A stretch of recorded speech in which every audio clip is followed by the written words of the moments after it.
Hey, today I'm talking about Fresh, a new movie on Hulu. Now, I'm just gonna cut right to the chase and say that I really enjoy this movie and I definitely recommend it. And I actually recommend going into it as blind as possible. I think that would make the whole first act even more fun because you don't know what genre you're going in for. You really don't know what's gonna happen. And I feel like that was the filmmaker's intent, just because like at the end of the first act, that's when the title flashes and the tone kind of changes a bit. And it's like, okay, yeah, I see what they're going for there. So yeah, so if you're just looking for like a good new movie that you're willing to go in totally blind for, do it. I think it'll be worth the risk. So if that is you, stop watching this review and just go watch the movie. If that's not you, I'll dive a little bit more deep into this movie. So it's hard for me to place what genre this movie is. I guess it's technically a horror thriller film, but not really, but it is. And it's kind of a romance at times. The basic premise is this modern woman is struggling in the dating scene, you know, all those nice guys and whatnot.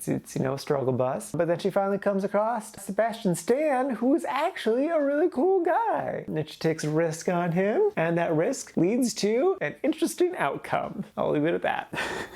What I loved about this movie, first off, it's metaphorical. It's actually the same metaphor as I Spit on Your Grave, which once I realized that, it actually made me like this movie even more because I really like that movie. And the metaphor works really, really well. Well, one of the metaphors, I should say. There's more than one. I just loved like the vibe and aesthetic of the movie because it just, I don't know, they really balanced kind of like a quirkiness and like a stylized thing with more grounded stuff.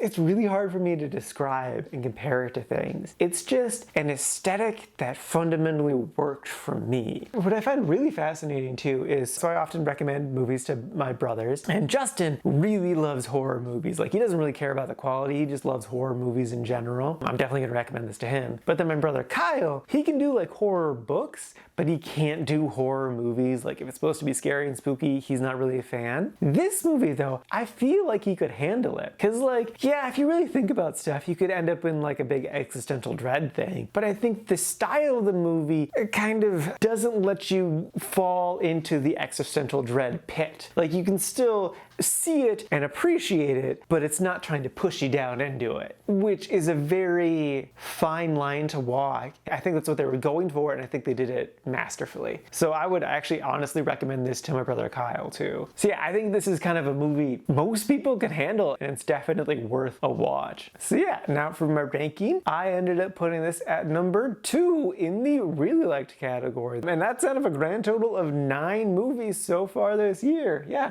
It's a really good, really solid movie that I definitely recommend. I thoroughly enjoyed it.